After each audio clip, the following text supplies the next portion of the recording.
En el nombre del Padre, y del Hijo, y del Espíritu Santo. Amén. Dios te salve María, llena eres de gracia, el Señor es contigo. Bendita tú eres entre todas las mujeres, y bendito es el fruto de tu vientre Jesús. Santa María, Madre de Dios, ruega por nosotros pecadores, ahora y en la hora de nuestra muerte. Amén. En el nombre del Padre, y del Hijo, y del Espíritu Santo. Amén. Buenas tardes a todos ustedes. Hoy quisiera conversar y tratar con ustedes un tema que anuncié ayer. Ayer hablábamos de qué hay después de esta vida. Decíamos que esta vida esta vida terrena, estos años sobre la tierra, nos son dados para desarrollarnos, como una gestación, decíamos, ¿no?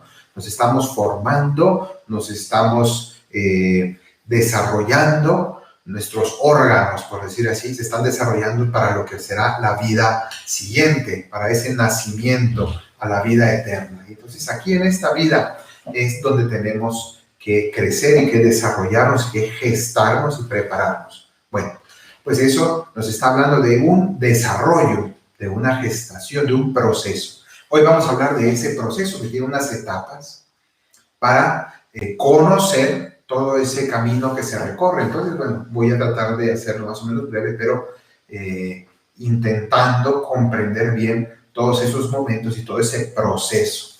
Ayer, si no me equivoco, o cuándo fue, hace 2 días hablábamos de los 3 enemigos del alma. Y si recuerdan, quienes estuvieron conectados, usamos al inicio la parábola del sembrador. Y la parábola del sembrador, al comienzo, tiene pues esos 3 enemigos del alma, ¿no? Habla Jesús de la semilla que se le lleva el pájaro, la semilla que no logra profundizar sus raíces por las piedras y la que es ahogada por los abrojos, los cardos y las hierbas. Bueno, esos son el demonio, la carne, el mundo que nos ahogan. Pero luego esa parábola termina diciendo que otras semillas cayeron en tierra buena. En tierra buena. Y esa tierra buena dio fruto. Y esa semilla, está hablando de semillas de trigo, un grano de trigo, si germina y crece, brota y se multiplica, da fruto, significa que ese grano se multiplica por otros varios. Y eso es lo que busca el que es sembrador. Entonces, ese dar fruto, ese multiplicar los frutos, es lo que está expresado ahí. Y dice que unas semillas de las que te cayeron en tierra buena, unas dieron 30, otros 60 y otros 100 por uno. O sea, por una semilla, una se multiplicó por 30, otra por 60 y otras por 100. Bueno, pues esos 3 niveles de fructificación, como podemos decir, de fecundidad de la vida, esos 3 niveles es lo que vamos a hablar hoy. Hoy vamos a hablar de esos 30, 60 y 100 por 1. Porque en nuestra vida espiritual todos estamos caminando, buscando crecer en nuestra amistad con Dios y por eso pues tratamos de aprender de la fe, tratamos de orar, hay quien reza el rosario, vamos a misa, comulgamos, oramos, tratamos de ser bien. Todo eso en búsqueda de un crecimiento y de dar fruto en nuestra vida. Bueno, pues hoy vamos a hablar de ese proceso, porque tiene un proceso. Vivir en gracia de Dios, pues tiene unos niveles. Y podríamos decir que la mayoría de los maestros espirituales de la historia han hablado de 3 etapas, 3 niveles o 3 edades. Yo en el título de esta charla, cuando la publiqué, cuando compartí la charla, el título que le puse al video son esas edades del desarrollo espiritual, ¿no? Y es una de las imágenes que se usan, edades de crecimiento. Entonces, para llegar al desarrollo pleno en la vida física, hablamos de que la plenitud es cuando uno es adulto, ¿no?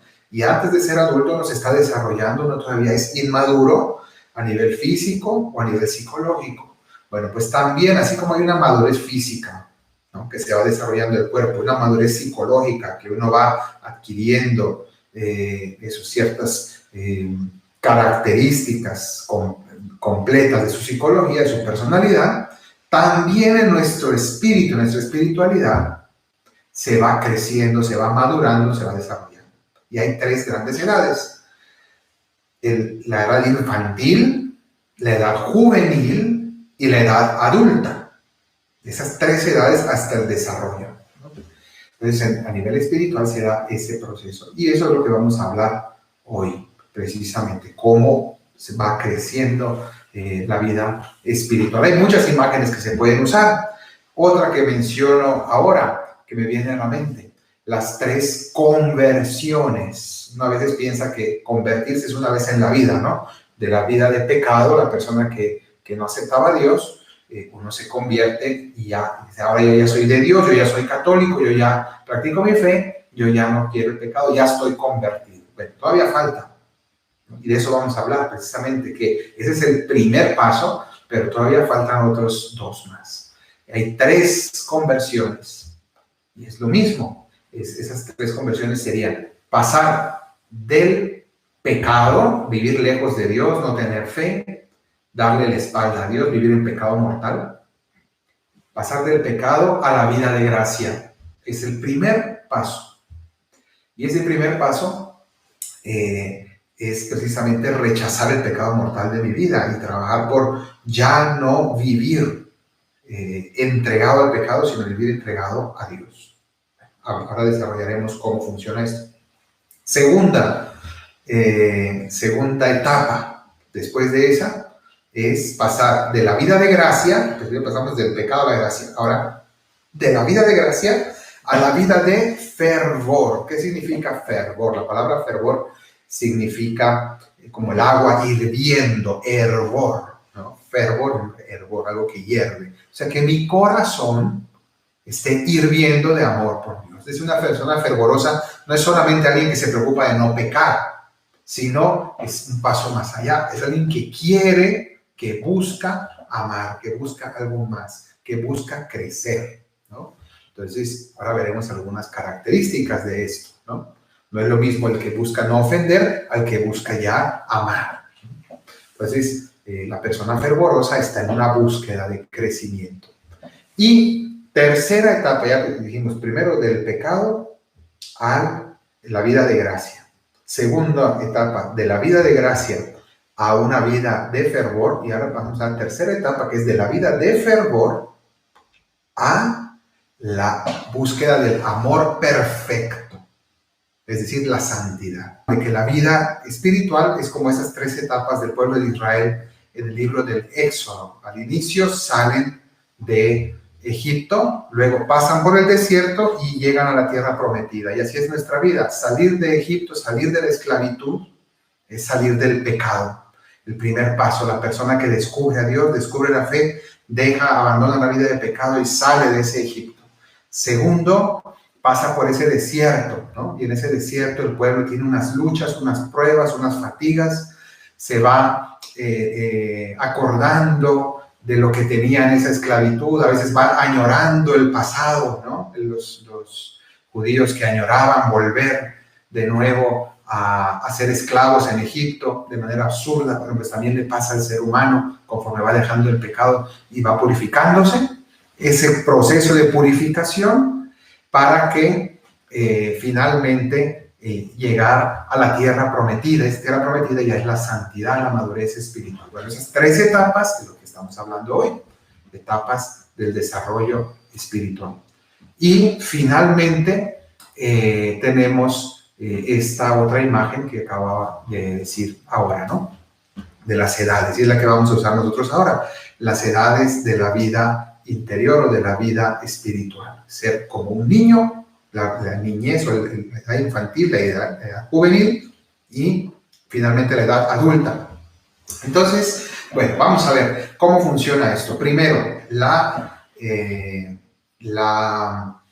edad infantil, es esa primera conversión, cuando la persona está empezando a salir del pecado. ¿Qué puedo hacer en esa etapa de la vida, en ese proceso de la vida? Pues ahí primero hay que aprender a caminar, ¿no? Como el niño aprende a caminar, aprende a muchas cosas. Bueno, Entonces, ¿qué ocurre? La persona todavía está muy inmadura, todavía está aprendiendo a guardar los mandamientos. Y entonces los mandamientos de la ley de Dios son su primer aprendizaje. Y amar a Dios sobre todas las cosas, cumplir los mandamientos, empezar a ir a misa, pero luego también amar al prójimo, porque los mandamientos son unos que hablan de amar a Dios y otros que hablan del amor al prójimo. Y entonces empezar a aprender a amar al prójimo no es fácil, ¿no? Entonces la persona le cuesta haber dejado el pecado, todavía se acuerda mucho de sus pecados y a veces quisiera, está tentado a volver a su vida pasada, pero no solo, sino que también la persona se ve obligada, por ejemplo, a ir a misa. Y entonces la persona pues quiere cumplir, pero no es que vaya con todo el gusto, sino simplemente pues sabe que es una obligación y bueno, pues intenta hacer lo mejor posible, pero pues le cuesta. Entonces ahí hay un paso importante que tiene que dar la persona, ¿no? Que es, pues eso, el empezar a caminar en la vida espiritual. Entonces, por ejemplo, hacer oración, a esta persona le cuesta mucho, es como un niño, ¿no? Entonces, un niño, pues, se distrae con todo, es muy disperso, pues también esta persona, o hacer oración, pues después de unos poquísimos minutos de oración, ya la persona no sabe qué hacer, se distrae, ya que quiere encender el celular, ya quiere hacer otras cosas, se quiere ir, ¿no? Porque está todavía muy inmadura. Entonces ahí tenemos también ese proceso de maduración. Y luego, por ejemplo, tenemos el hecho de amar al prójimo, decíamos ahora, los demás mandamientos, pues a la persona le cuesta, por ejemplo, sacrificar su tiempo, sacrificar su dinero, sacrificar sus talentos, fatigarse o ¿para qué? Para servir a alguien, ¿no? Es algo que todos tenemos que aprender. Pues la persona que está iniciando todavía le cuesta, ¿no? Hay que ir a visitar a una persona enferma. Bueno, pues lo pienso 20 veces porque siempre quiero ir a hacer esto otro, me gusta más esto otro, porque esta persona todavía es inmadura y como un niño es esclavo todavía de sus caprichos.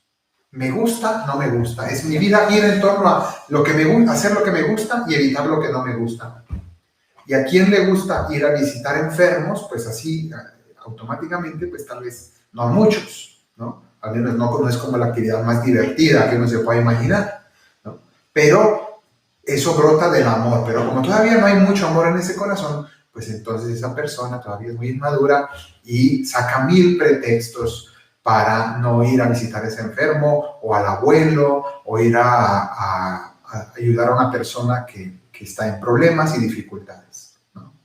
Ahora, distinto es si esta persona, supongamos un joven, hay una chica que le gusta, pues entonces sí la va a ir a visitar, la va a ir a buscar, pero no por en sí misma, sino por un interés de otro tipo, ¿verdad? Entonces siempre hay algo de egoísmo en lo que uno está haciendo, siempre hay algo de gusto personal, porque en el fondo mi vida gira en torno a lo que me gusta y lo que no me gusta.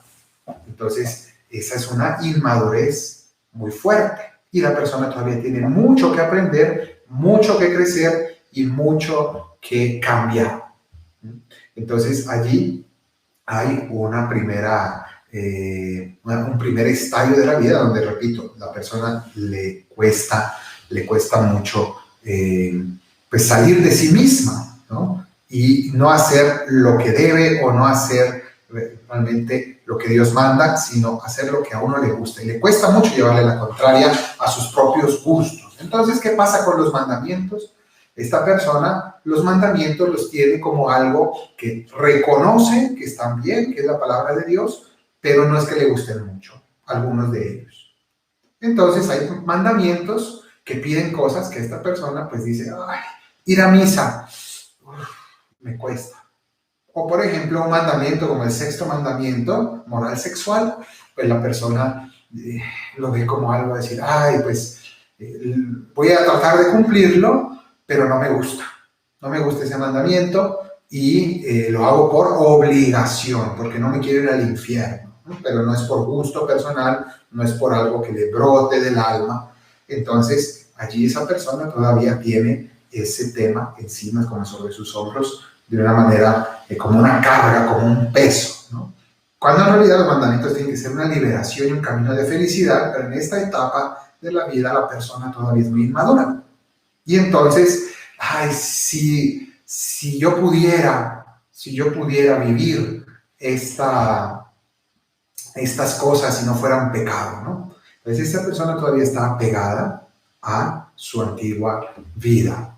Todavía tiene unas tendencias muy fuertes a la vida según la carne, que la vida según la carne significa la vida demasiado terrenal, mundana, ¿no? Entonces son los gustos mundanos.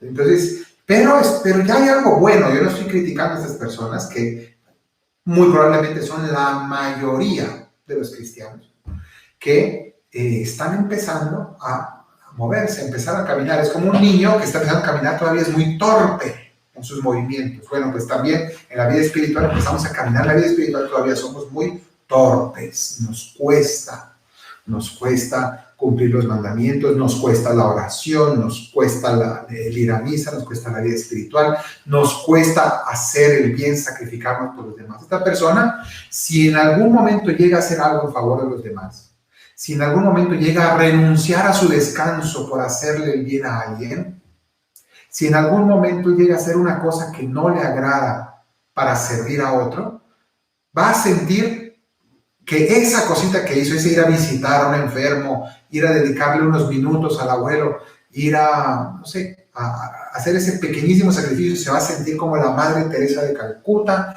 y va a hablar de ese tema como una hazaña, como algo maravilloso que ha hecho. Porque claro, esa persona tiene tanto egoísmo todavía que pues ya para arrancar de sí mismo ese acto de servicialidad ha sido pues una proeza y un heroísmo impresionante. Al menos así lo siente la persona. Eso es inmadurez, pero tiene algo de positivo, sí. Esa persona ya ve hacia dónde quiere ir, quiere ser más santo y quiere crecer, y por eso está yendo a misa, por eso está tratando de hacer un poquito de oración. Pero esta persona que está en esta etapa de la vida, por ejemplo, es incapaz de hacer apostolado. ¿Qué es apostolado? Pues apostolado es dar mi tiempo, pero especialmente ¿para qué? Para compartir mi fe. Esta persona todavía es muy inmadura, es muy infantil, está empezando a aprender, todavía no tiene mucho que enseñar, mucho que aprender, y por tanto, pues le cuesta, ¿no? Le cuesta muchísimo. Entonces esta persona, si uno le dice eso, que vaya a predicar a Dios, pues no sabe ni qué va a decir, no solo porque no conoce, no ha estudiado, sino porque no lo vive todavía bien y porque no está todavía en una etapa de poder dar, sino en una etapa más de recibir. Entonces esta persona que está en esta etapa, lo que necesita es sobre todo la ayuda de una orientación moral. Orientación moral, ¿qué significa? Alguien que te ayude a discernir lo que es bueno y lo que es malo. Alguien que te ayude a salir del pecado. Esta persona todavía está saliendo del pecado, significa que todavía tiene malos hábitos, todavía cae en cosas malas, ¿no? Antiguos vicios. Entonces, esta persona necesita una ayuda para dejar su antigua vida y comenzar una vida nueva. Pues esta es esta primera etapa de la vida espiritual. Y decíamos, ¿no? Le cuesta cumplir los mandamientos, le cuesta amar al prójimo, le cuesta amar a Dios, pero aunque le cuesta, ya lo está intentando, ya está haciendo el esfuerzo, ya está dando sus primeros pasos, y eso es muy positivo. Ahora bien, en esta etapa, al igual que en la educación de los niños, en esta etapa es muy conveniente para la persona, muy importante, que esa guía que se le dé tenga unos mandamientos o unos preceptos, unas obligaciones. La iglesia es muy sabia y pone unas obligaciones. No sé quiénes de ustedes hayan conectado hace unos días que la reflexión del Evangelio por la mañana hablábamos de los mandamientos y decíamos precisamente que esos mandamientos, ¿no? Existen los 10 mandamientos de la ley de Dios y 5 mandamientos de la iglesia, con los cuales la iglesia nos pone los mínimos mínimos indispensables para vivir como buen católico y como buen hijo de Dios. Los 10 mandamientos de la ley de Dios, los de Moisés, los de las tablas de la ley, que son lo básico, no matar, no robar, no mentir, amar a Dios, respetar a los padres, a los propios padres. Bueno, y todas esas cosas son básicas, y luego a eso la iglesia ha añadido ir a misa, confesarse al menos una vez al año, comulgar al menos una vez al año, ayudar, aunque sea un poquito, a la iglesia en sus necesidades. Ayunar al menos 2 días en todo el año, al menos, es decir, como unos mínimos obligatorios, ¿no? ¿Por qué? Porque las personas que están comenzando a caminar en la fe necesitan que alguien les empuje, no les va a brotar del corazón el decir voy a misa. Tiene que venir un mandamiento de la iglesia, decir vaya a misa todos los domingos, obligatorio, ¿no? Cuando en realidad es como si me tuvieran que obligar a decir, vaya usted a recoger $1,000,000 todos los domingos al banco, ¿no?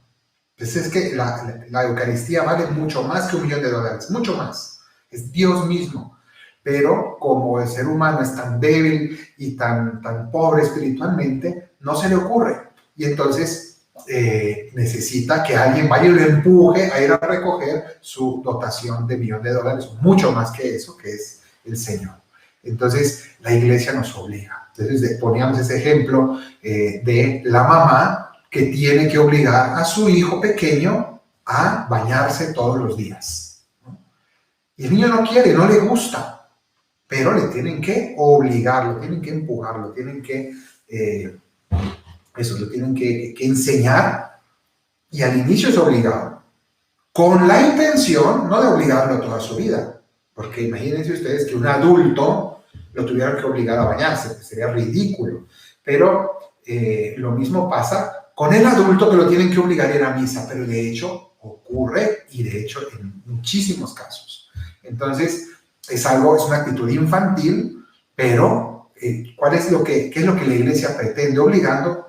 Pretende que uno poco a poco vaya sintiendo más necesidad de ello, como el niño siente, como va creciendo, aprende y siente necesidad de bañarse, se siente bien haciéndolo, y cada vez siente más necesidad de estar limpio. Bueno, pues igual con la confesión, aunque la iglesia nos diga al menos una vez al año, que es nada, pero al menos para que uno no muera espiritualmente, ¿no? Comulgar una vez al año, ir a misa al menos el domingo. Bueno, pues eso ya es una parte esencial. En esa etapa de la vida, todas las personas necesitan que los obliguen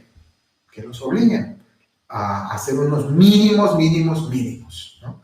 Esa es la intención. Pero toda la vida no puede uno moverse a base de empujones o de obligaciones o de coerción, ¿no? Sino que queremos aspirar a pasar de la obligación al amor, y de realmente poder hacer las cosas por verdadero amor. Ese es el objetivo, ese es el deseo, eso es lo que buscamos.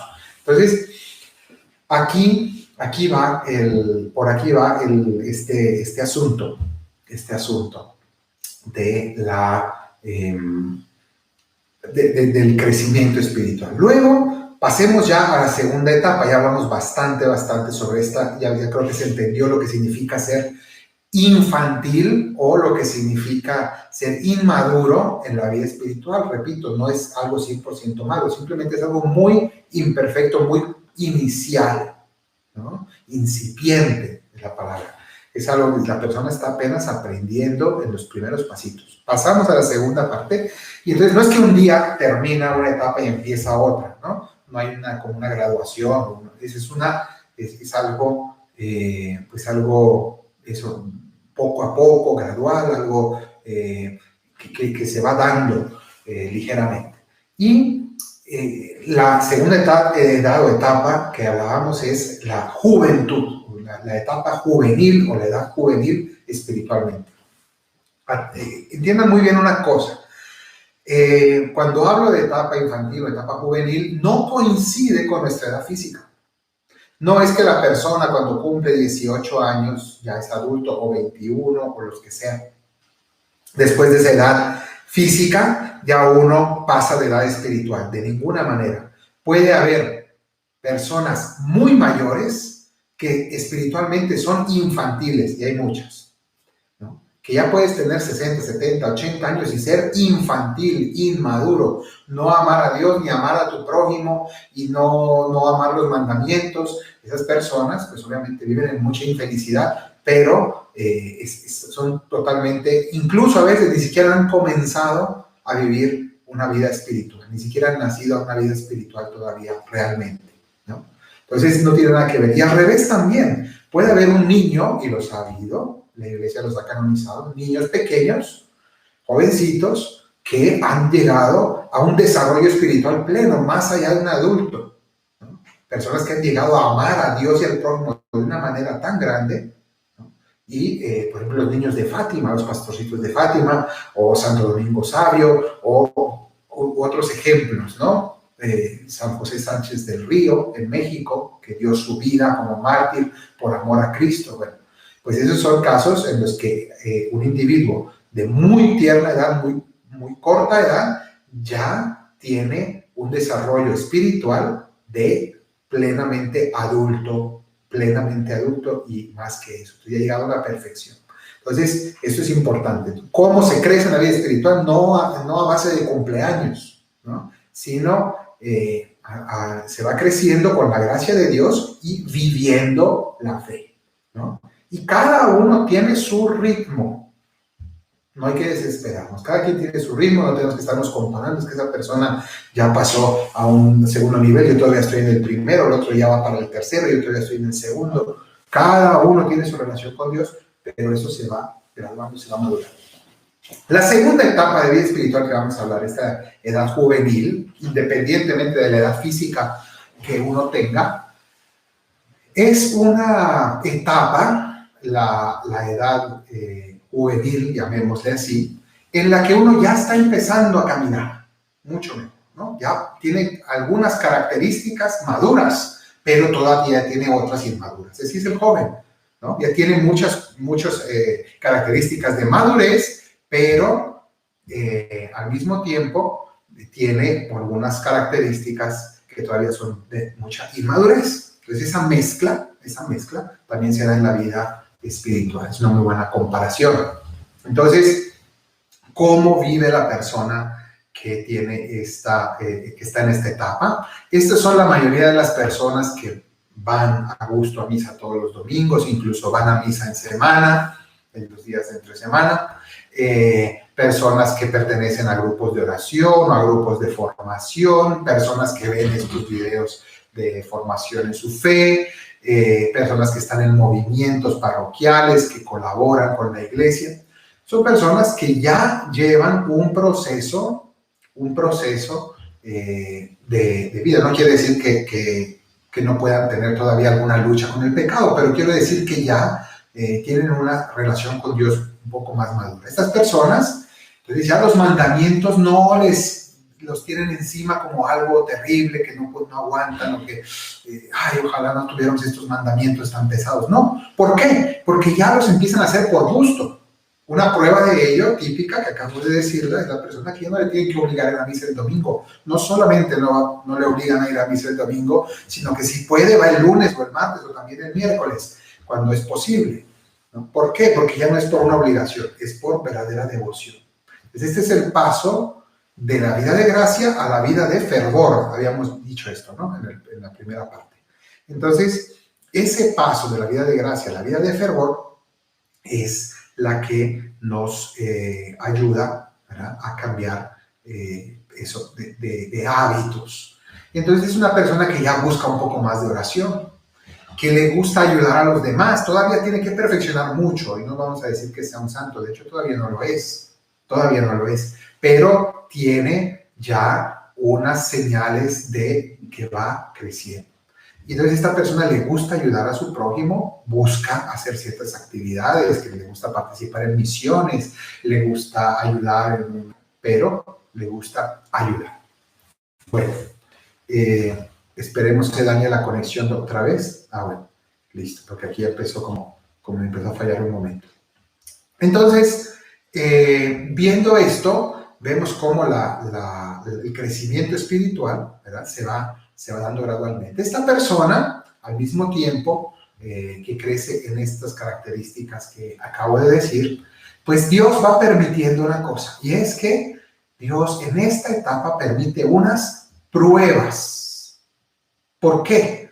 Porque aquí es donde la persona tiene que madurar y pasar de una vida en la que yo me comporto bien, o hago oración, o hago servicio a los demás, o voy a misa, para que me vaya bien, ¿no? Y Dios dice, no, es que esto no funciona así, no es que uno se porta bien para que le vaya bien, ¿no? Uno ama, punto. Y entonces es aquí donde la persona empieza a servir y empieza a encontrar dificultad. Por ejemplo, y a algunos les va a sonar esto, pero esto es típico de esta etapa. Para poder crecer, Dios, por ejemplo, permite que una persona que ayuda en un grupo, en una actividad de la iglesia, en un apostolado, en algo de Dios, y que con mucho gusto empieza a ayudar y de repente está liderando o está trabajando por Dios, por la iglesia, por la evangelización, y empieza a recibir críticas, empieza a tener problemas, empieza a tener dificultades, empiezan a venir obstáculos, empiezan a hablar mal de esta persona, entonces uno dice, Señor, ¿cómo es posible? Si yo vine a hacer el bien y encima que vengo a hacer el bien y gratis, me cae encima todo esto. Y el Señor, ¿qué le va a responder? Le va a responder, lógico, porque yo no quiero que me vengas a ayudar aquí por sentirte bien, o para que hablen bien de ti, o para que te aplaudan, sino que si vas a ser de los míos, vas a hacer esto de verdad por amor, y vas a entregar tu vida por amor, y cuando te estén criticando te vas a unir a mí, y vas a madurar, y te vas a desprender de tu egoísmo, y te vas a desprender de tu honorabilidad y de tus recompensas segundas, ¿no? Y entonces es aquí donde Dios nos... ¿Qué pasa cuando vienen esas pruebas? Es Dios que nos está llamando a la perfección, a pasar a un nivel superior, porque es muy bonito parecer que uno ayuda mucho mientras le va bien, y ayudar mucho cuando todos me aplauden, todos me quieren y todos me siguen. Pero la cuestión es seguir a Cristo cuando no es tan agradable, ¿no? Entonces Dios va guiándonos hacia estas etapas de maduración, y para ello permite pruebas, ¿no? Y otra cosa que yo mencioné hace 2 días en la charla, también el demonio cambia de estrategia. No solo Dios cambia de estrategia, porque al que está iniciando le quiere dar consuelo, le quiere dar caramelitos para que la persona pues empiece a venir a misa, empiece a moverse, ¿no? Pero ya en esta etapa quita los caramelitos y más bien les pone ahí como un poquito de picante, ¿no? Entonces, el punto aquí es, el demonio también cambia de estrategia. Y a esta persona que ya se ha alejado del pecado mortal, ya no la va a tentar con el pecado mortal. Ya lo dijimos el otro día. ¿Qué va a hacer con esta persona que quiere ir a misa, que quiere estar en gracia, que se quiere confesar, que quiere ser buena? Le va a disfrazar las tentaciones bajo el manto de obras buenas, ¿no? Y de cosas bonitas. Y entonces le va a inspirar, ¿no? Emprende esta obra, ¿no? Esta cosa que va a ser muy buena. Y si la persona no discierne bien y no tiene un director espiritual sabio y no alcanza a ver si está ahí en la voz de Dios o no, se lanza la persona porque quiere hacer algo bueno y resulta que en ese trabajo se fatiga y se agota y al final se aleja de Dios, se aleja de los demás, se pelea con todos por no haber discernido. Entonces, esta etapa el demonio también puede alejarnos de Dios, pero siempre con una fachada bonita, bien pintadita.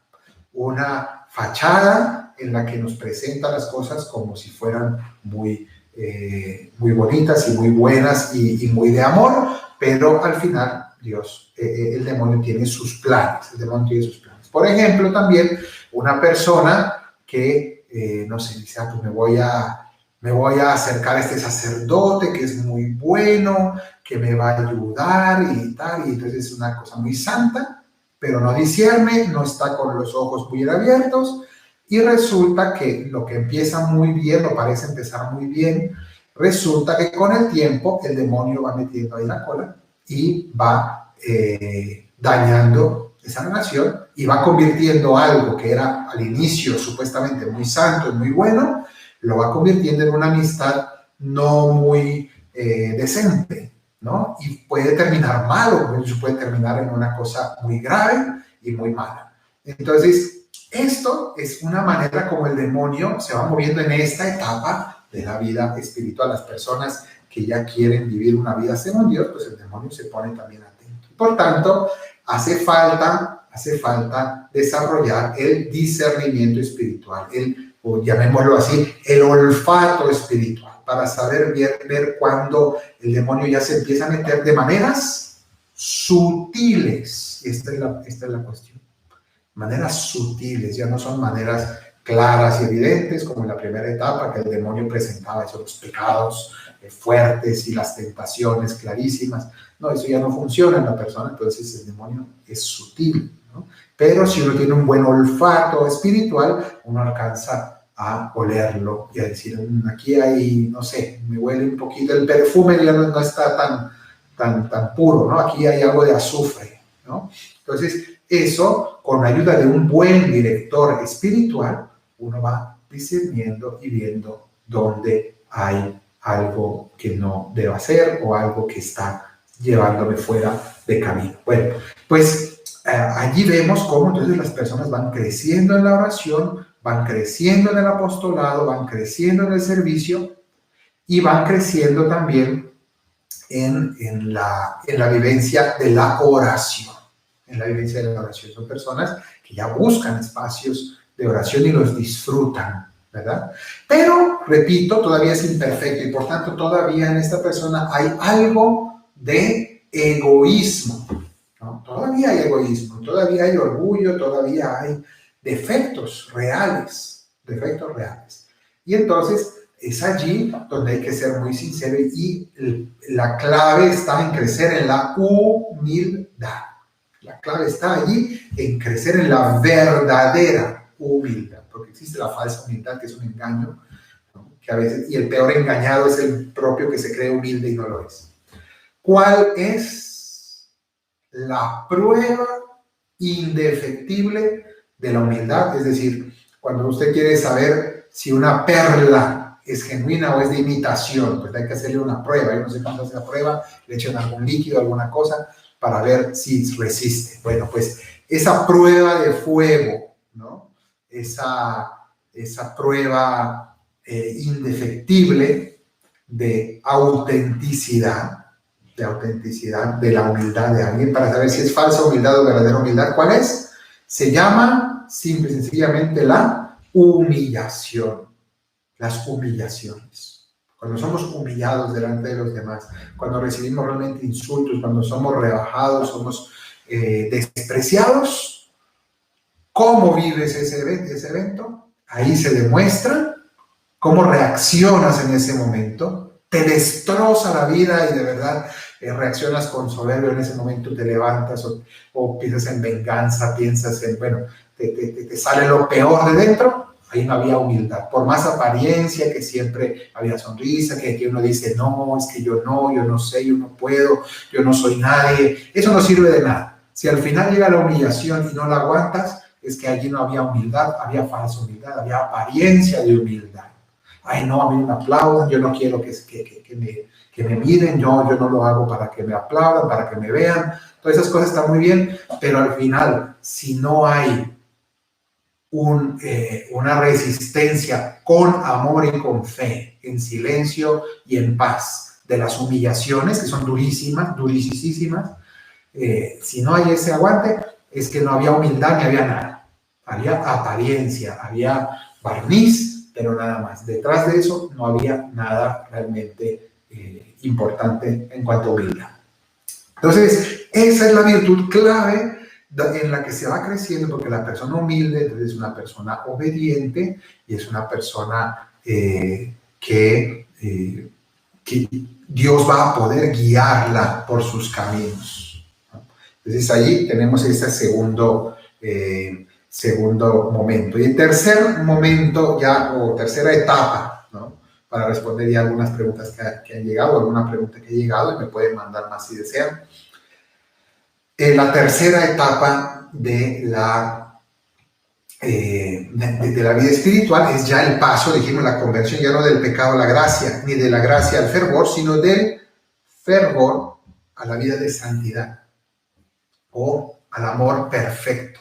Es la persona que ya esos defectos los ha ido dejando atrás, esa humildad verdadera ha entrado en esta persona, esa vida espiritual, el amor verdadero ha entrado. Y entonces esta persona ya no solamente dedica algún tiempo a la oración, sino que su vida entera es oración. Y no solamente va a misa, porque pues hay quien puede ir más a misa, quien puede ir menos. El punto no es cuántas veces voy a misa, que ayuda, pero no es el punto. Ya, la persona no solo va a misa, sino que su vida entera es una misa. ¿En qué sentido? No porque esté todo el día leyendo el Evangelio y comulgando, sino en el sentido de que a nivel espiritual su vida es una misa, significa que está entregándole a Dios cada cosa que hace en su corazón. Su corazón es un altar donde todo lo que hace lo eleva a Dios, se lo ofrece a Dios espontáneamente. Es una persona que está con alguien, está orando por esa persona, hace cualquier cosa, por más sencilla que sea, limpiar la casa, barrer, lo que sea, se lo está entregando en el altar de su corazón al Señor. Es una persona que ama al prójimo, que todas las personas, incluso las que tienen más defectos, aguantar los defectos de los demás no es fácil, pero esta persona los ve con misericordia. Misericordia significa que no le causa rechazo, nada le causa repulsión, lo que le causa es compasión, simpatía, sintonía con los demás, ¿no? Y son personas que aprenden a amar de verdad, son los santos, que no tienen que estar necesariamente canonizados, personas normales, pero que cuando uno después de hablar con ellos, de verles la mirada, uno sabe que no son tan normales, que son más allá de lo normal, son personas que tienen a Dios en su corazón, a Dios en su mirada, a Dios en su vida.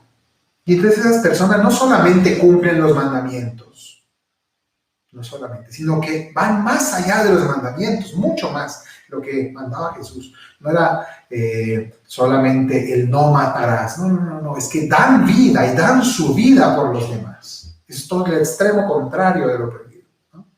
Entonces, todo, así lo demás, no robarás, eso ya es un absurdo. Esta persona no solamente nunca más va a robar, sino que es que da de sus bienes a los demás para ayudarlos. Se despoja de lo que tiene, se quita el pan de la boca para dárselo al otro, ¿no?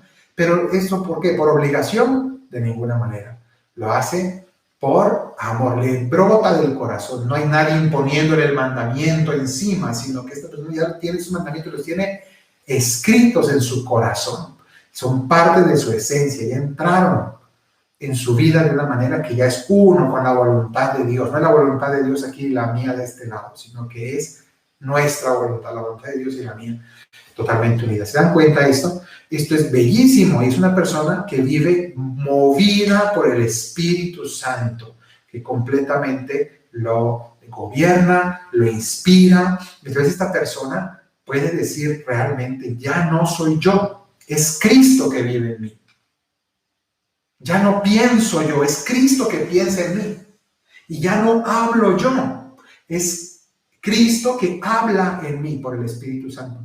Ya no soy yo quien siento en mi corazón, es Cristo el que siente en mí. Los sentimientos humanos muchas veces son negativos, ¿no? Sentimos cosas adversas hacia las personas, muchas veces tenemos sentimientos egoístas. A esta persona le brotan puros sentimientos de amor, de misericordia, de perdón.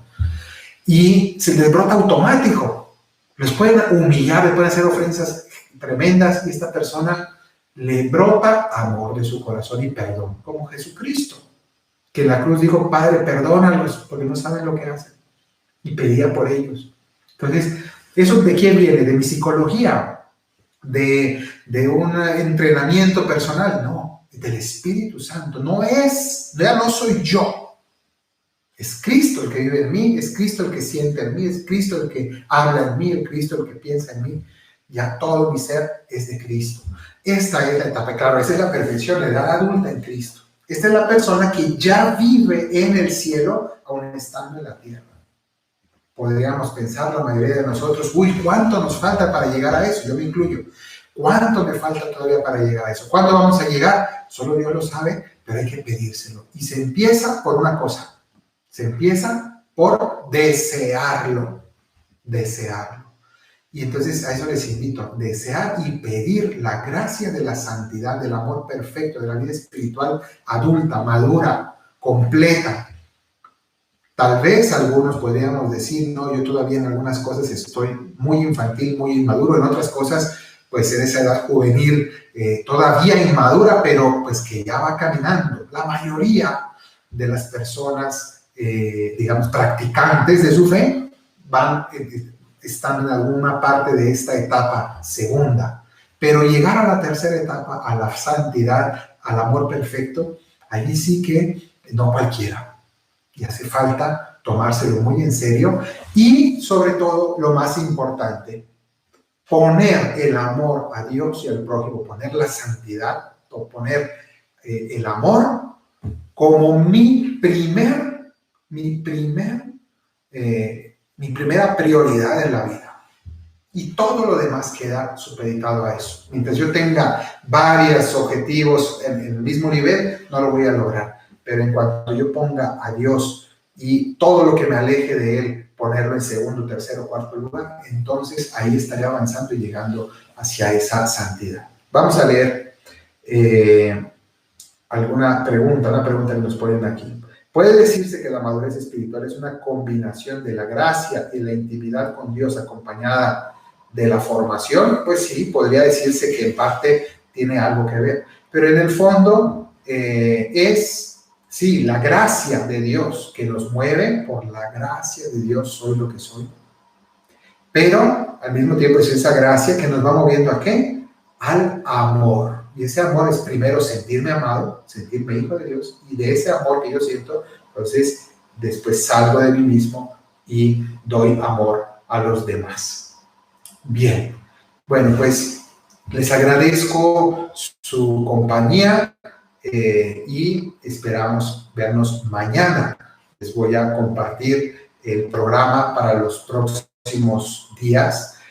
A partir de mañana, los siguientes días de esta semana, hasta el domingo, vamos al jueves, viernes, sábado y domingo, vamos a hablar acerca de la misa. Vamos a ir explicando la misa paso a paso, parte por parte. Y finalmente, después de ese momento, el lunes hablaremos de la Santísima Virgen María. Y después de esa catequesis del lunes sobre la Santísima Virgen María, que va a ser muy interesante, entonces ya comenzaremos una catequesis sobre cada uno de los sacramentos. No se lo pierdan. Por tanto, ese es el programa que sigue. Y así ya se mentalizan los temas. Entonces ahora la misa explicada por parte, después la Virgen y finalmente ya todos los sacramentos, los 7 sacramentos explicados uno tras otro.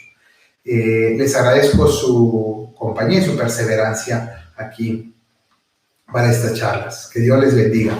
Que la bendición de Dios Todopoderoso, Padre, Hijo y Espíritu Santo descienda sobre ustedes y les acompañe siempre. Amén.